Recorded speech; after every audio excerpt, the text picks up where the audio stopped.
roads are very valuable assets everywhere, and especially in the United States. Americans love their cars.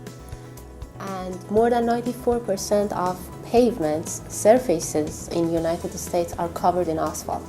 And what it really is, asphalt itself is sort of a binder, it's sort of a glue that keeps aggregates together.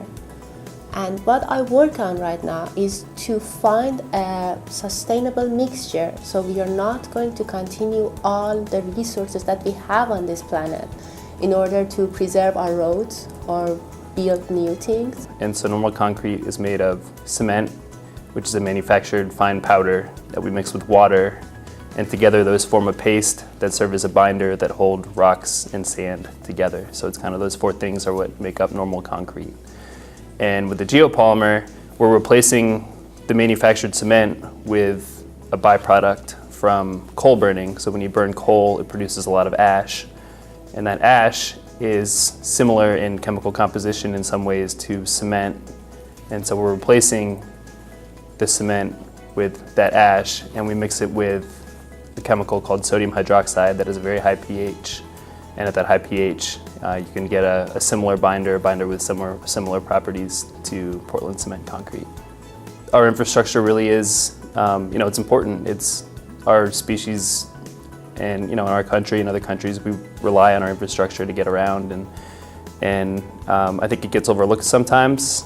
There's a lack of funding and everything when it comes to infrastructure. So I think it's really important to have young minds contribute to improving our infrastructure, and I think that in an academic role I could really inspire some young minds to go that route.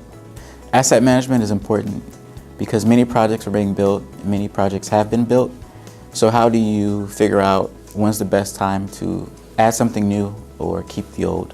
So asset management looks at all that. So all the materials, all the money that's involved, all the resources that's involved, they look at everything and consider the best option for every specific area.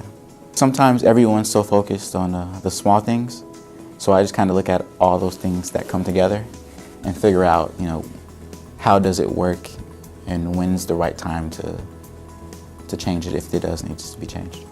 A lot of what goes into crashes and a lot of the safety issues just come down to how people drive and the mistakes that we make behind the wheel. Everyone makes a mistake.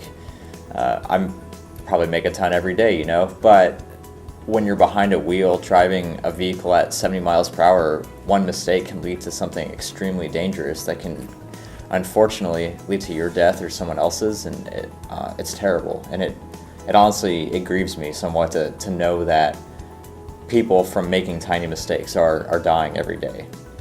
This is something that should be a convenience to get around from point A to point B. It shouldn't be something that's claiming lives every day. And so I guess what I want to do is just make roads safer. And so the work that I'm doing, trying to understand the human component better, trying to understand why 90% of crashes are caused by humans, if we can figure that out, then maybe we can educate people. Maybe we can train teenagers a little bit better. Maybe we can help them to realize that they aren't invincible, and that while driving is a convenience, it's also a responsibility that they have to undertake in order to keep themselves alive, keep their friends alive, and just make the roads better for everyone.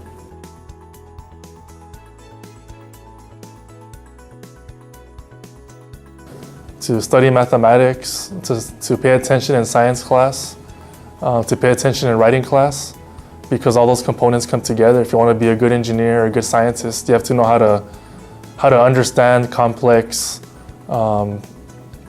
methods and how to write them and disseminate them properly. Also, I would advise them to stay in, do sports, extracurricular activities, any way or any medium that will allow them to be a leader, will keep them busy and off the streets, of course. And definitely do some community service or volunteering, because you want to be a well-rounded person, not just a well-rounded engineer.